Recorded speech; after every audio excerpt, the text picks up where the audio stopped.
जय माता दोस्तों, आज मैं आपको मस्तिष्क रेखा यानी माइंड लाइन के बारे में कुछ विशेष जानकारी आपको देने जा रही हूँ।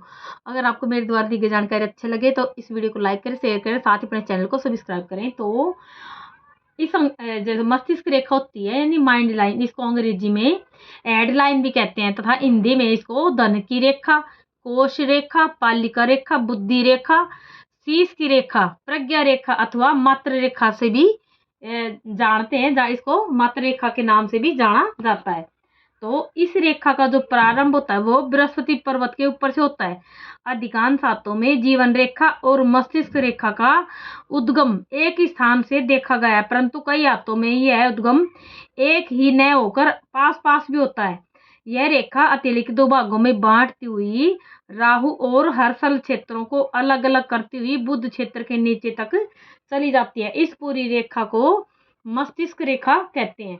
हस्त विज्ञान के अनुसार जीवन रेखा व हृदय रेखा के बाद यह हथेली के तीसरे नंबर की सबसे महत्वपूर्ण रेखा मानी जाती है। मस्तिष्क रेखा व्यक्ति के मन की स्थिति को बतलाती है। मनुष्य की मानसिक शक्ति, उसके विचार एवं भाग्य का निर्माण, मन की एकाग्रता, यह सब स्वस्थ मस्तिष्क रेखा ही दे सकती है। मस्तिष्क रेखा का कोई एक उद्गम नहीं होता, यह अलग अलग स्थानों से निकलती है। मस्तिष्क रेखा जीवन रेखा को काटती हुई हथेली के दूसरे छोर पर पहुंच जाती है।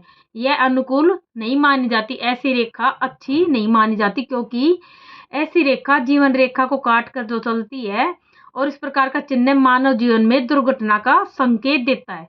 मस्तिष्क रेखा जीवन रेखा के उद्गम स्थान के पास से निकलकर हथेली के मध्य में समाप्त हो जाती है। ऐसा व्यक्ति निश्चय ही जीवन में महत्वपूर्ण पद प्राप्त करता है। ऐसे व्यक्ति के जीवन के कार्य और विचारों में परस्पर पूर्ण सामंजस्य रहता है और वह समय पड़ने पर शीघ्र निर्णय लेने वाला और अवसर को भली प्रकार से पहचानने वाला होता है। ऐसा व्यक्ति कुशाग्र बुद्धि वाला माना जाता है और कभी यह जीवन रेखा के बराबर चलती हुई काफी आगे चलकर अपना रास्ता बदल लेती है। ऐसा व्यक्ति प्रबल आत्मविश्वासी होता है।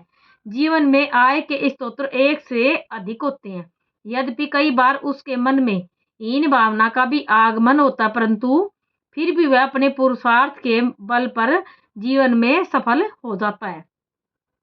और जब मस्तिष्क रेखा जीवन रेखा के पास से चलकर हथेली को दो भागों में बांटती हुई दूसरे छोर पर पहुंच जाती है, तो ऐसे में व्यक्ति इंसान के जीवन में कई बार विदेश यात्राओं का योग बनाती है। साथ ही वह विदेश में व्यापार का विशेष धन लाभ भी करवाती है। ऐसे व्यक्ति भौतिक दृष्टि से पूर्ण सफल होते देखे गए हैं।